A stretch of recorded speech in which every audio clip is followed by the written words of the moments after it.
Good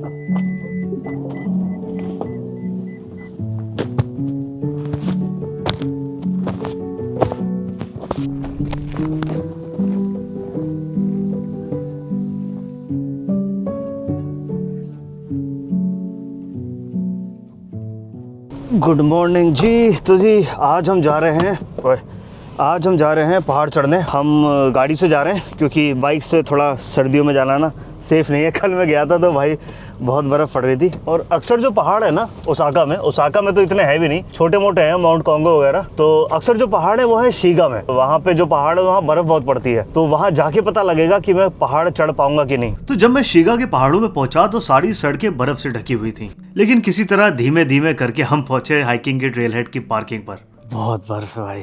तो जी यहाँ तक तो पहुँच गया मैं, और एक दो गाड़ी ना थोड़ी सी वैसे हो रखी थी, साइड में जा रखी थी। मैं रिस्क लेके आ गया हूँ क्योंकि क्या है, और यहाँ पे नोटिफिकेशन दिखा रहा है, दिखाऊँ?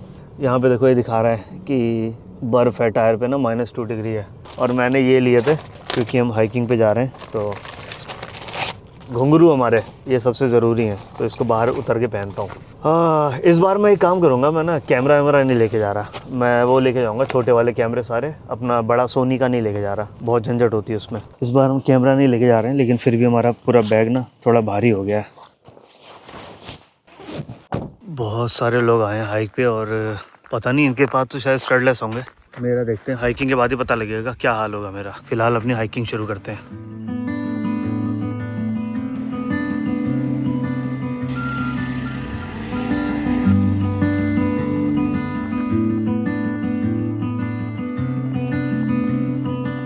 तो ये जापान के पहाड़ों में इस तरह के पेपर होते हैं, इनको आप फिल कर दो तो वही है, डिज़ास्टर प्रिवेंशन कार्ड है ये। फ़िलहाल टॉयलेट करके आते हैं, मैं बाहर की बर्फ़ पीली नहीं करना चाहता।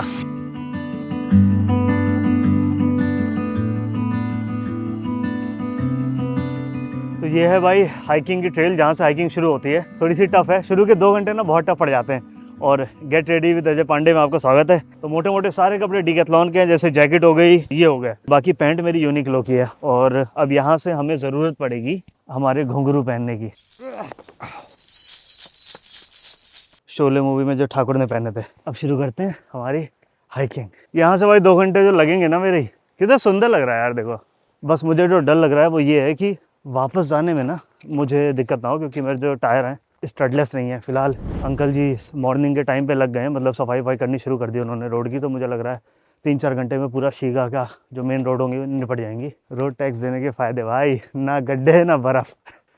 फिलहाल चलते हैं। अच्छा, एक चीज़ मैं दिखाना भूल गया, बहुत लोग पूछ रहे थे, ये पीक डिज़ाइन का बैग है, सिंपल कैमरा बैग है, हाइकिंग नहीं है। हाइकिंग में बैक सपोर्ट होता है, बहुत अच्छे स्ट्रैप्स होते हैं, बहुत सारी चीज़ें आप ट्रेन कर सकते हो। लेकिन इसमें मैंने ये ले रखा है, इससे क्या होता है ना, जो वेस्ट होती है बिल्कुल ऐसे पकड़ के रखती है। अब ये बैग जो है मेरे शरीर का पार्ट बन गया, कहीं नहीं जाएगा। तो हाइकिंग के बैग अच्छे होते हैं, लेकिन ये इनफ होता है अगर आप नॉर्मल डे हाइक कर रहे हो। देखो अभी 2 मिनट में मेरे शूज़ देखो, ये बड़े बड़े ढेले इसमें जमा हो गए। फिलहाल हम निकलते हैं। ये आपको ऐसे हाइक करते हुए पता नहीं लग रहा होगा, कलर सफ़ेद है ना, ये खाई है पूरी यहाँ से। और ये ऐसे नहीं है, गहरी खाई है, मतलब इसमें ना वो है, पत्थर पुत्थर है, ये पत्थर है, ये घास है। तो भाई संभाल के चलो। यहाँ पे ये देखो, ये सारी है, ये ऐसे ढलान पे ही चल रहे हैं अपन।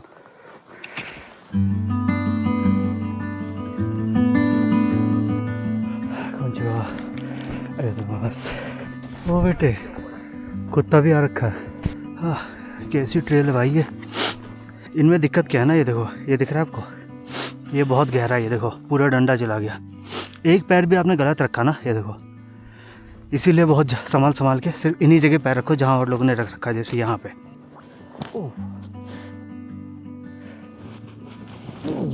कितना गहरा गड्ढा, ये देखो, इतना गहरा है गड्ढा। तो जी ये रास्ता जा रहा है गोतेनयामा में यहाँ से। और जहाँ तक मुझे याद है, गोतेनयामा से ना हमारी हाइकिंग थोड़ी सी प्लेन वाली थी। अभी हम ऐसे चढ़ते हुए आए हैं, ऐसे पूरा, वहीं कहीं पार्किंग थी हमारी। तो भाई मैं हाइकिंग में इतना लीन हो गया, मैं पानी पीना ही भूल गया, बस जम ना गया हो। हाँ मज़ा आ गया, यहाँ से 1 घंटा हो रहा है। हाँ बहुत सही जगह है यार। विंटर्स में हाइक करने का मज़ा ना 3 गुना हो जाता है, लेकिन दर्द भी 3 गुना ही होता है। अब बुना का ताकि कुको कर どうぞどうぞ。ス早そうだけど。私ゆっくりなんで。私もゆっくりです。ありがとうございます。すいません、ありがとうございます。 कितनी सुंदर जगह है यार, ये देखो, ये देखो, वाह, ऐसा लग रहा है मैं सपने में हूँ। वाह, ये एरर मैंने पहली बार देखा। Temperature too low, unlock gimbal manually and tap recenter, wake up. बहुत ठंडी जगह आने का ये भी एक बहुत बड़ा नुकसान है कि कैमरा हो गया, पावर बैंक हो गया, बहुत जल्दी बैटरी जाती है। लास्ट टाइम आया था 3-4 साल पहले, तब पता नहीं टेम्परेचर दिखा नहीं रहा था, मोबाइल की बैटरी ऐसे आ रही थी, मतलब देख रहा था मैं 49, 48, 47 और गोप्रो वोप्रो सब चलने बंद हो गए थे। तो इस बार मैं खास कर ना अपना एक्शन कैमरा भी लाया हूँ DJI 6, क्योंकि वो थोड़ा विंटर में काम कर जाता है। जैसे अभी ये पॉकेट 3 का गिम्बल नहीं खुल रहा था, लिखा था मोटर जो है इसकी बहुत ठंडी है, पता नहीं क्या एरर थी कि उसे खुद खोलो, खुल नहीं पा रहा वो।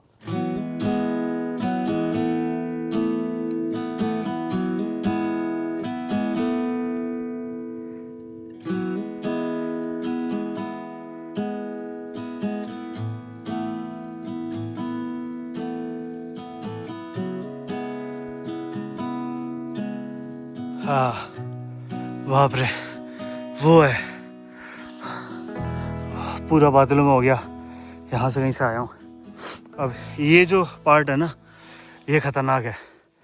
ये देखो कितने गहरे गहरे लोगों के पैर धंसे हैं ना, ये देखो। तो मुझे यहाँ संभाल के चलना पड़ेगा।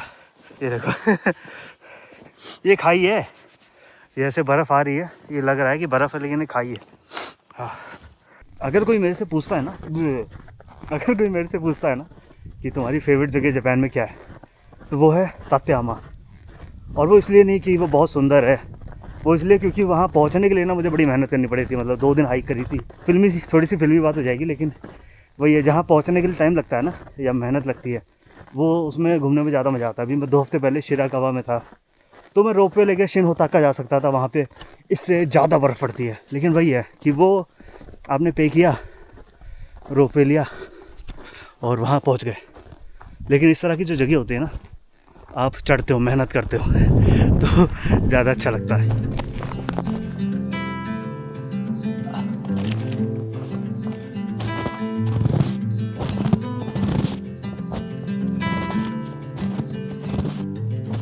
बुनागा ताकि दिख गया, तो यहाँ से ऐसे जाना है, ऐसे जाना है, ऐसे जाना है, ऐसे जाना है। और जूम करूँ 1x, ये 4x, ये 8x, वो छोटे से लोग दिख रहे हैं, वो है समिट। बहुत दूर है, लेकिन मुश्किल पार्ट निपट गया।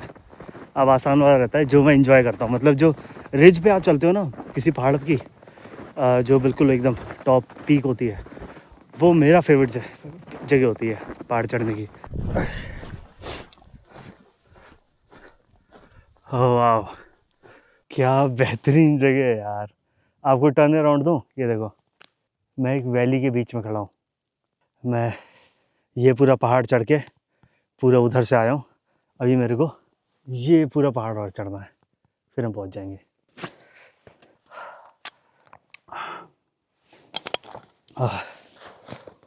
मैं कभी कभी लोगों से मिलता हूँ ना जापान में, जो बोलते हैं यार बोरिंग है, कुछ करने को नहीं है। तो जापान में ना हर तरह के लोगों के लिए हर तरह की जगह है। अगर आपको लोगों से बातें करना पसंद है, उस तरह की जगह भी अवेलेबल है। अगर आपको प्यार मोहब्बत करनी है तो वो भी आपको मिल जाता है। और अगर आपको सुकून ढूंढ रहे हो, फिर तो जापान के कंट्री साइड एरिया में निकल जाओ। तो ऐसा नहीं है कि लोनलीनेस है जापान में, वही है कि आप उसको दूर करने के लिए कुछ नहीं कर रहे हो, फिर आपको ये सारी चीज़ें चुभेंगी। वही है, मैं तो कहूँगा जो भाई ओसाका या कहीं जापान में रह रहा है ना, बहुत अच्छी अपॉर्चुनिटी है। अपना 20s-30s जो है ना, इसमें हमारे हेल्थ पीक पे होता है सारे ना हार्मोन्स वगैरह, उनको यूज़ करो। दारू वारू में कुछ नहीं मतलब इन्जॉय करो, वो भी अपनी लाइफ का पार्ट है। लेकिन एक बार इस तरह की जगह भी एक्सप्लोर करो। और हाँ, जब ये सारी चीज़ें एक्सप्लोर कर रहे हो तो खाना लेके ज़रूर आ जाना। मैं हमेशा वो गलती करता हूँ, खाना कम लाता हूँ। कैमरे भले ही एक एक्स्ट्रा लाया होगा मैं, लेकिन मैं खाना लाना भूल जाता हूँ।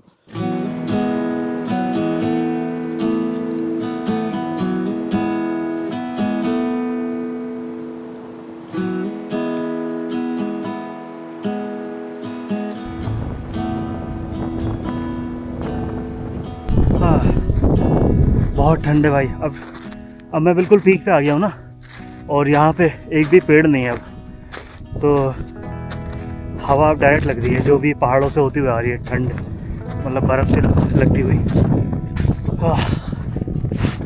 यार ये भी नहीं है, दूर से लग रहा था ये है, वो वाला है।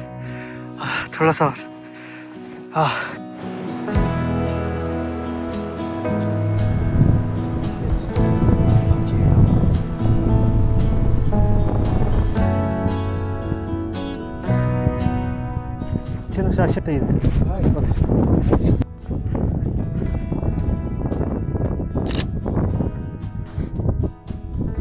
完璧です。ありがとうございます。彼はね、アルパインクライマーなんですよ。これ見たらすぐ分かったよ。これ見たら。これ一番難しい山は何ですか？奥穂高。奥穂高。彼は19歳なんです。19歳19歳。 19歳やばいね。やばい。もう63歳なんで63歳す。やばい。तो जी आ गए हम टॉप पे। हाथ एकदम ऐसे फील भी नहीं हो रहे, खाने को कुछ भी नहीं है, तो हम पानी पियेंगे। अभी अंकल से बात हो रही थी तो बता रहे थे कि उनके साथ जो लड़का था 19 साल का है और वो ये पहाड़ तो उसके लिए बच्चा होगा, वो वाले पहाड़ चढ़ता है, एल्पाइन वाले। जापान में लोग ना सही में बहुत से हॉबीज़ अपनी फॉलो करते हैं और अंकल 63 साल के थे।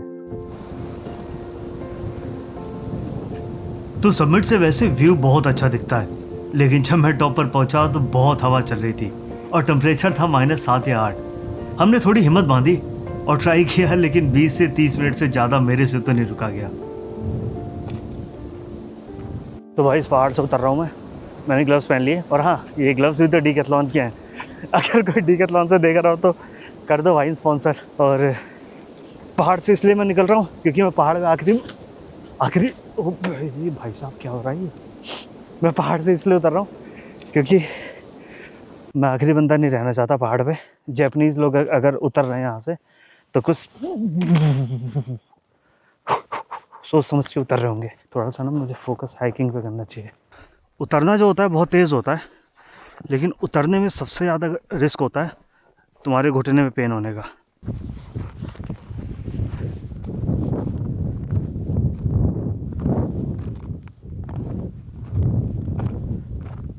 बहुत सुंदर जगह है यार, जाने का मन ही नहीं कर रहा। इसके उल्टी साइड ना लेक, ओ लेक भी तो दिख रही है। अब दिखिए ये देखो।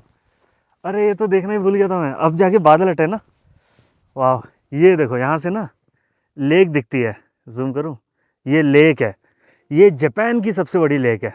अच्छा मुझे ना हाइकिंग करने में अकेले ज़्यादा मज़ा आता है। होता क्या है कि आप अपने पेस से हाइक करते हो। अब मैं हाइक करता हूँ, मुझे वीडियो भी बनानी है, फ़ोटो भी लेनी है, वर्टिकल लेनी है, हॉरिजॉन्टल लेनी है, स्लो मोशन लेनी है, सिनेमैटिक मोड भी लेनी है, पत्ते की लेनी है, बर्फ़ गिरते हुए लेनी है, पैरों की लेनी है, ये सब चीज़ें हो जाती है ना।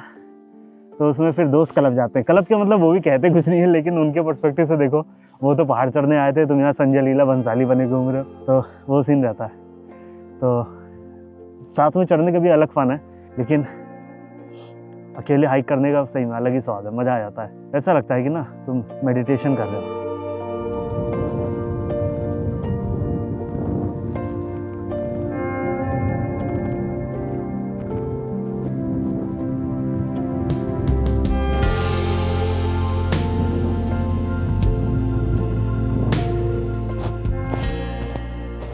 वेव आपको दिख रही है ना, ये वेव उसी से बन रही है कि यहाँ से हवा आई, यहाँ रुकी और ये बर्फ़ यहाँ ऐसी इकट्ठा हो गई। तो जो मॉर्निंग में आता होगा ना भाई, तो जो मॉर्निंग में हाइक करता होगा उसको बेस्ट व्यूज़ मिलते होंगे। हमें तो थोड़े से फुटप्रिंट्स मिल रहे हैं ना, लेकिन भाई जो मॉर्निंग में हाइक करेगा वो उसके पैर भी गड्ढे में सबसे ज़्यादा जाते होंगे। अच्छा मैं क्या सोच रहा था अभी कि विंटर में ना कैंपिंग की वीडियो बनाता हूँ, और बहुत टाइम हो गया विंटर में कैंपिंग की वीडियो बनाए भी हुए। तो होता क्या है, मैं बहुत सारी ट्रैवलिंग करता हूँ ना, टीना के साथ हो गई या जिसमें जय होता है, तो मैं वीडियो नहीं बनाता क्योंकि वही है, वो मेरे फैमिली मोमेंट्स हैं, तो मैं रिकॉर्ड नहीं करता। और मैं ट्रिप करके आ जाता हूँ, बस 2 स्टोरी डाल देता हूँ कि बस ऐसी कि मैं ऐसी गया था इस जगह पे। तो अगर कैंपिंग की वीडियो अगर आपको देखनी हो तो मैं वीडियो बनाऊँगा उसकी, विंटर कैंपिंग की। मेरे पे बहुत ज़्यादा गियर्स वगैरह है नहीं, लेकिन हाँ ये सारी वेव्स वही हैं, ऐसे बनी हुई हैं। समर में पता नहीं फुटेज मेरे पे होगी कि नहीं, समर की फुटेज डालूंगा। ये पूरी ना ऐसे खाई है, मतलब यहाँ पे ऐसे उबड़ खाबड़ पत्थर हैं, तो वो है कि अगर मैं इधर ज़रा सा भी एक कदम भी चला ना तो गड़बड़ हो जाएगी। सारी बर्फ़ पिघल गई और हमारी हाइकिंग ख़त्म हो गई। टाइम आ गया चेन निकालने का। क्या गंदी हुई है यार, कहीं धोने का हिसाब मिल जाता ना।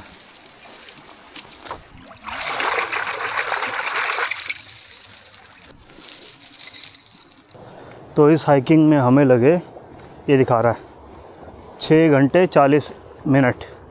हमने रिकॉर्ड भी किया है तो वो सारा टाइम भी कैलकुलेट हुआ, तो मतलब शायद हमने 6-5.5 घंटे में कर लिया हमने।